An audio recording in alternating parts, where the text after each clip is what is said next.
उन्होंने इससे एक बिल्कुल नई आर्ट फॉर्म को तैयार किया, नक्शा।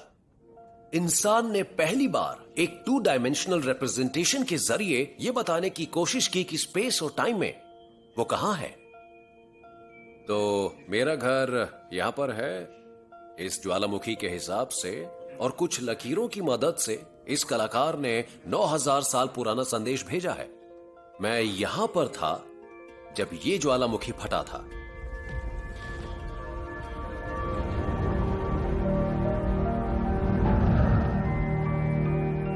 शेटाहुएक का प्रयोग सफल रहा और कुछ हजार सालों बाद हर तरफ शहर ही शहर दिखने लगे।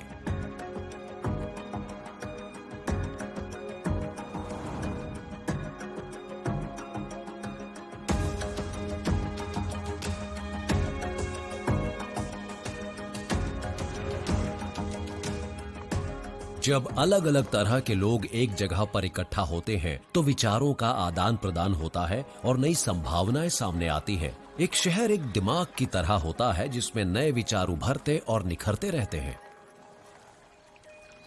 यहाँ एम्स्टर्डम शहर में 17वीं शताब्दी में पुरानी और नई दुनियाओं के नागरिक इस तरह घुले मिले कि नए विचारों का एक सैलाब सा आ गया।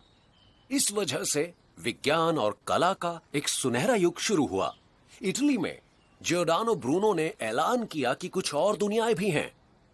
उसके लिए उन्हें बहुत सी यातनाएं दी गई।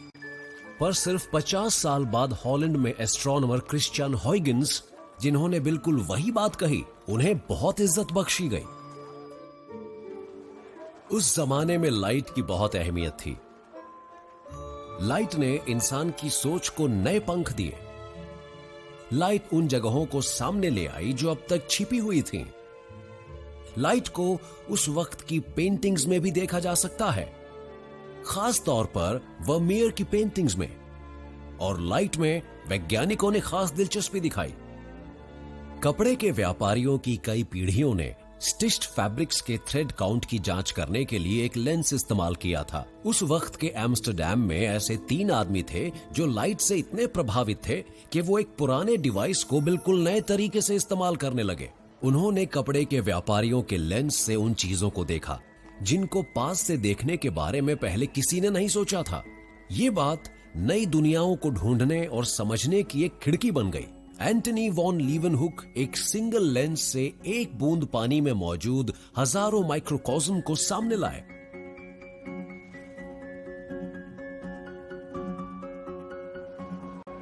उनके दोस्त क्रिश्चियन हॉयगिंस 2 लेंसेज इस्तेमाल करके तारों, ग्रहों और चांदों को इतना पास ले आए कि उनके फीचर्स नजर आने लगे। हॉयगिंस ये देखने वाले पहले इंसान थे कि सैटर्न के रिंग्स उससे दूर होते हैं और वो असल में क्या होते हैं। साथ ही उन्होंने सैटर्न के सबसे बड़े चांद टाइटन को भी ढूंढा। ब्रूनो की तरह हॉयगिंस का भी ये मानना था कि तारे दूसरे सूरज होते हैं और उनके इर्द गिर्द ग्रहों और चांदों के उनके अपने सिस्टम्स चक्कर लगाते हैं। पर पवित्र किताबों में उन दूसरी दुनियाओं और उन पर रहने वाले जीवों का कोई जिक्र क्यों नहीं था? बेशक इस विरुद्धता से एनलाइटनमेंट के लीडर्स के दिलों और दिमागों में बहुत बेचैनी पैदा हुई होगी, पर सिर्फ एक इंसान था जिसने आवाज उठाने की हिम्मत दिखाई। वो रोशनी का एक और जादूगर था।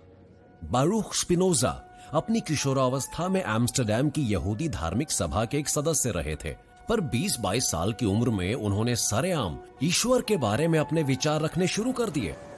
स्पिनोजा के ईश्वर ब्रह्मांड के फिजिकल लॉज थे और उनकी पवित्र किताब थी प्रकृति की किताब। एम्स्टर्डम के यहूदी स्पेन और पोर्चुगल में हुई क्रूर अदालती पूछताछ के कारण बने शरणार्थी थे। उन्हें वहां यातनाएं दी जाती थी और कत्ल किया जाता था।